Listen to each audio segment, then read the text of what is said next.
Good evening, Kim here, and it's Freebie Friday. And today has been a little crazy because we had extreme storms last night. Lots of people without power. Facebook wasn't working half the day.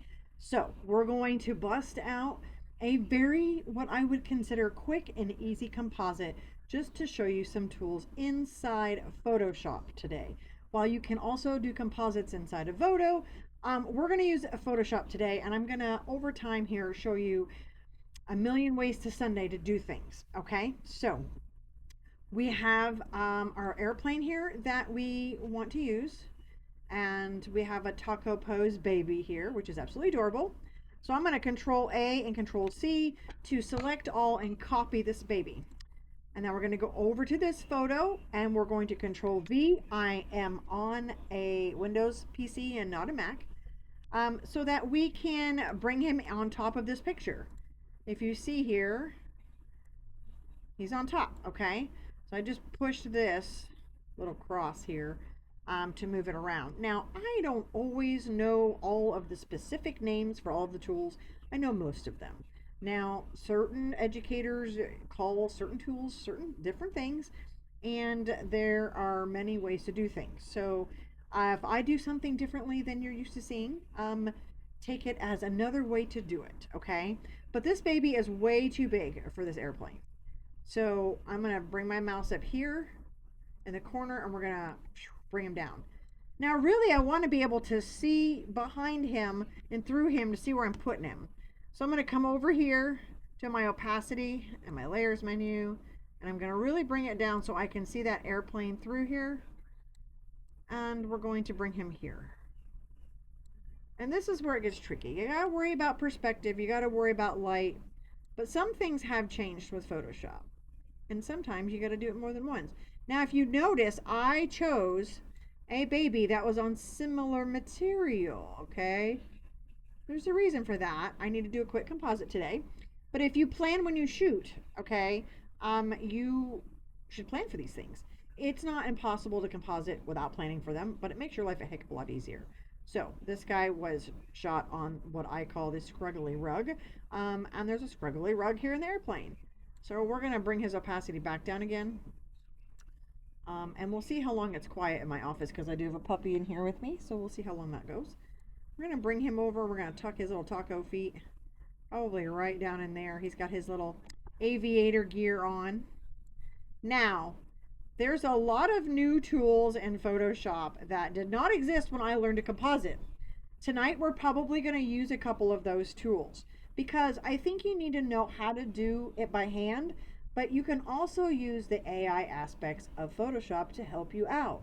All right, so whether you are an AI lover or an AI hater, there are multiple ways to do things, and I learned to do this by hand, where I would extract this baby out of here by hand, and there was no AI. Okay, so sometimes it's a little frustrating that there is, but normally I would have to worry about the light direction, and the light is actually coming. It's actually multi-lit here from this way. If you look at his goggles, you can see how the light is hitting from here. And you do want to try to match that with your composite. I think that's super important because if it was going the wrong way, you would come up here and you'd flip your image over the other way, which is something we'll talk about a little bit more another time. Now, we're going to mess around with the new features in Photoshop here. I'm on Photoshop Beta, and we're going to see how this works. Normally, I would have to use this lasso tool, and you would object select or quick select to select this guy and remove the background. But here we have this little number that is new. So let's see what happens. That's actually not too bad. We got some depth of field issues here, but I think we're going to bring the blanket up. And what I mean by depth of field issues is, see how this is sharp and this is blurry? That's a depth of field issue. Of course, we're putting a picture in a picture, so you'll have that sometimes. Everything else isn't too bad. There's a little bit of a halo around here. This is a low resolution image, so when I scroll into 400%, it's going to get pixelated. But not anything we can't handle. So now that we have this here, there is also what's called harmonize down here. But I will say before we do that, we want to click on the mask over here. There's a mask on top of this baby, and I'm going to get the brush And I'm going to push my bracket key. And I think that I am, whoopsies, I'm going to possibly clean this up a little bit. Now, I'm using my brush on the mask here, okay, to drag it. I'll show you. See, if you drag it over, it erases. Well, that is what I am doing around this baby. So, we just want to get rid of that, what I call white pixeled halo. Makes it blend better. I see composites all the time. Usually they're photographers that are doing high school senior banners, and they don't take that white halo off before they put their kid on a like dark background. And I'm always like, what are you doing? Like, it's extra work. I mean, I get it, but it looks, whoopsies. Control Control Z is undo. If you didn't know that, you do now. And you know, it takes a steady hand. My hand's not necessarily as steady as it used to be, but for the purposes of what we're doing, there's a mask. If you look over here, if you know nothing about Photoshop and masking, there's a mask on top of this image, and black or white denotes whether you're taking away or putting on. Okay, we may want to do this down here too, but now that we've done that, we're going to go down here to harmonize, and we're going to hit harmonize. And normally you would have to create your shadows, do all of that, but harmonize is a pretty new feature in Photoshop. I would say it works about 50-50, so we're going to see what it does. Let's hit it.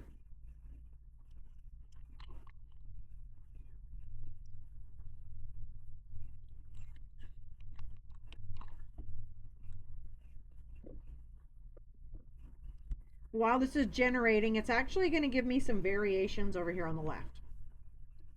And at some point in another time, in another day, we're going to go over all the AI settings and what's options that are available in Photoshop. But for today, obviously that changed the whole baby, and that's terrible. This is a really good example of what the hell. Okay. So it's color toning the baby, and it's taking the tone out of, basically, it's actually not a new baby. It looks like a new baby, but it isn't. It's changing the light. Are you seeing what it's doing here? So that one's really dark. So well, that one's trash. I kind of almost like this one. It feels like it's a different baby, but it really isn't. It's the difference is the shadows. I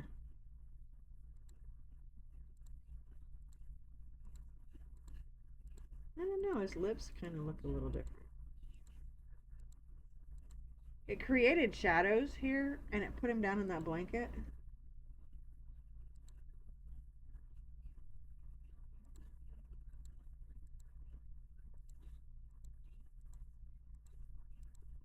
I don't know which one I like better. It's color toning the image, which was what we would do as well. So we're going to take this, we're not going to do it completely that way, but it's going to bring some of the color in. So it changed your shadows and it changed your color, and it gave it more of a vintage feel because the whole entire image is a vintage feel. Okay, now we've got some blending to do here, and I actually might take this opacity. So that's full opacity, and I'm not really buying it. So we're going to take this opacity down a little bit, and it helps you match your shadows to the shadows in your actual surroundings, and it matches the color tone, because that baby without this color toning is really red. And now that you see the green added, you can see that it's really red. And that's why it looks like such a drastic difference, because this baby is such a different color tone, shot in a different area, different space, than this one was. And this is the same baby, just different colors. So now we really want to tuck this baby down. There's a couple of ways to do that. I think I'm going to flatten my image. Actually, I'm going to take a picture of it first. Oops, I don't want to do that. Disable, disable, disable. A lot of times I'll go to history and take a picture, but I actually don't think I need to. So I think we'll be okay. So we're going to go ahead and flatten. Taking a picture of your image, and it puts it in the history. I don't even know where the history is at the moment. No, that's properties. This is probably actions. It is. Here it is. Okay, so here, let me go up here. The record screen thing is in my way. Da da da da da da. You would go up here in the corner and you. Well, let me see if I can do Control Z. No, I was gonna try to get this layers back, and then I was gonna have like, see, I'll watch. I'll take a picture. And it'll put it up here. So that way, if you get all the way down through all your edits and you screwed up and you forgot something, you can literally go up here and go back to your snapshot. But I've already flattened the image, so it is what it is. We're going to make a copy of this, a duplicate layer, which you drag down here to plus, and we're going to do some blending. So I circled this like this, and I do use AI for this a little bit, but until recently it wasn't even an option. Blend rug. So we're going to see what it gives us. Again, this is not a perfect science with the new AI. I'm demonstrating what it can do. Now, I did a pretty good job here. And I'm going to like go like this, I think. I'm typing in a prompt. This is really the new way to composite.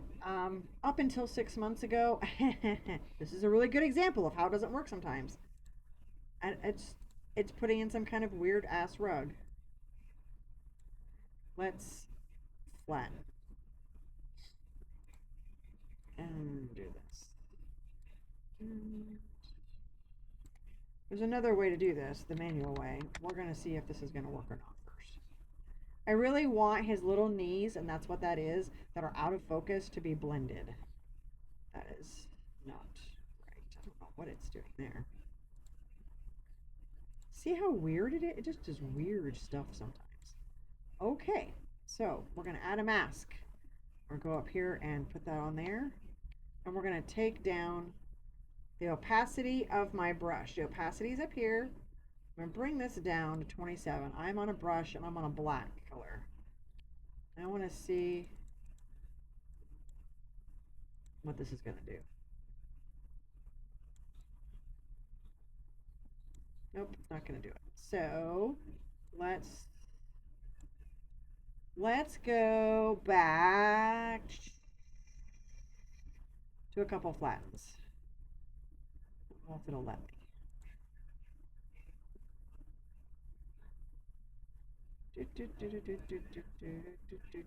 Okay. So we're going to go back to the beginning and see if it'll let me take this and blend it. I'm going to make it go a little bit faster by doing this. Basically, trying to get this blanket over.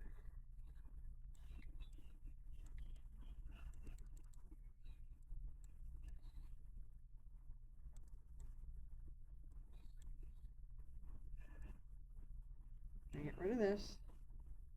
It's not going to let me do anything more. Okay. Now I'm going to switch to white. This is switched on me. And try to bring it back just a little bit. Oh. Gotta make sure you're on your layer mask before you do this. Good gravy.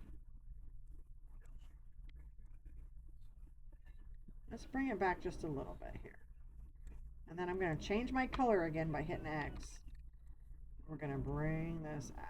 Now we're going to change the opacity.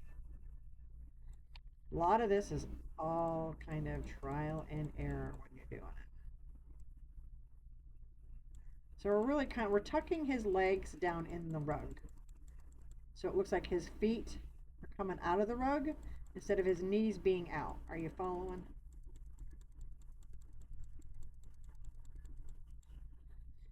A lot of times you do have to zoom in.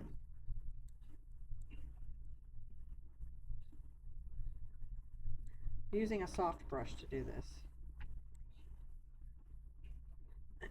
Now I feel like he's too high. Control T. And drag him. Okay, okay. We're doing better. So basically he is folded in half in a taco pose. So his legs are coming out from underneath him and his body is folded in half like a diaper. You know what I mean? So While his knees sometimes are out here, sometimes knees are in here too. I wanted to bring this blanket in so that it looks like a little bit more natural in the rug, basically. So we're going to do that. And now we're going to hit harmonize again and see what happens. So we took away the harmonize, fixed some blending, and now we're bringing it back.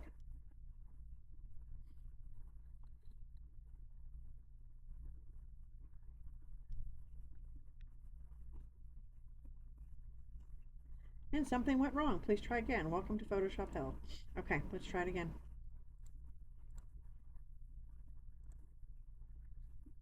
Maybe it'll work, maybe it won't.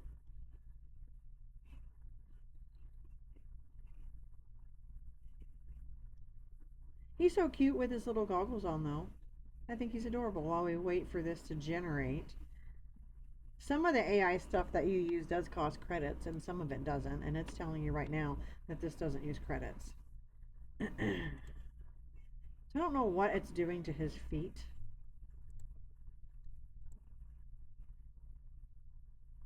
It's very strange. I think it's because of the shadow. There we go. That is better.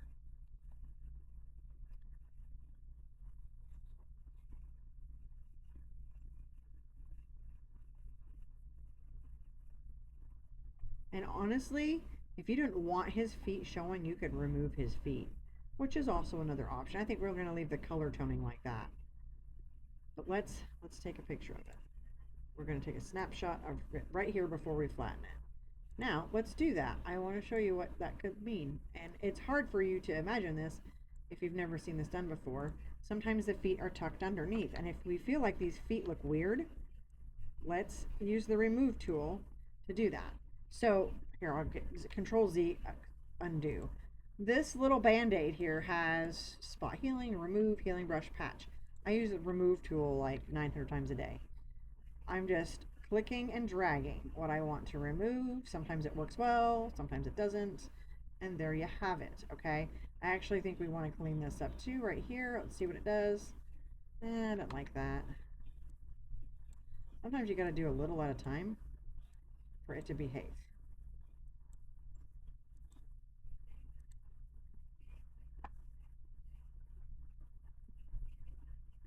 Okay, okay. Now I'm going to flatten again, and I'm probably going to do a little AIing and see if it will blend this better, because I don't like it. We're just going to do a generative fill. I'm not going to type in a prompt. I'm just going to hit enter.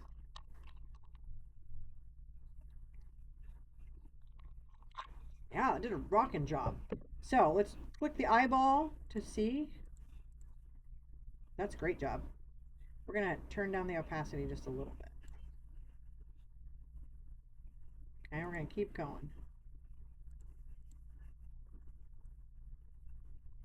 Ah, damn it.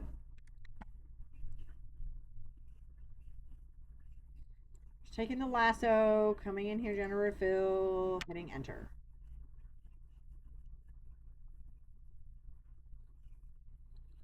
Yep, that's better, that's better. Let's come over here. This isn't going to be a perfect composite tonight because I don't want to keep you here for 4 or 5 hours. And sometimes that's what it takes to get a perfect composite. But I really want to just get you familiar with some of the tools, see how it is done, see how you just have to keep tweaking it, keep working it, and that looks really good. Again, though, most people are not zoomed in like this, okay? So you need to keep that in mind. He looks absolutely adorable. Now, I'm going to take another snapshot, boom, before I flatten this.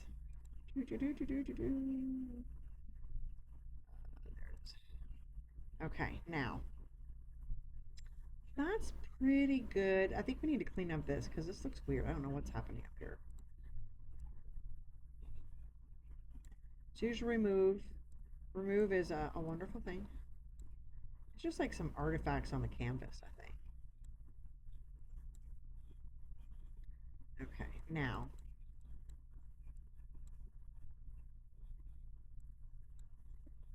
that is pretty good. We just decided that, you know, his feet were behind him or they were tucked under more because it just really wasn't flowing very well. And that one foot was just at a weird angle. We really put him on the scene. We've blended him. He has shadows and he has the same color tone as the image. Okay, he has that vintage look and he's pretty darn cute. I hope this was a kind of a small introduction to composites. This went a little bit longer than I thought it would be. It's 20 minutes. There is so much to know in Photoshop, and there's so many ways to do composites now. I learned from Sasha probably 10 to 12 years ago now, and I had to do everything by hand, which meant creating my own shadows. So I do know how to do all of those things, creating my own color toning to match the scene and painting it on basically with a brush. And while I think it's important to know what those things and how to do those things, excuse me, you don't have to do it that way anymore. But I'm going to be teaching those things over time because if AI fails you, like you've seen it do a couple times right here, it's a skill that you need to know. And it comes in so handy, not just with doing composites, but with all sorts of photography. Thanks for watching this Freebie Friday. Bye bye.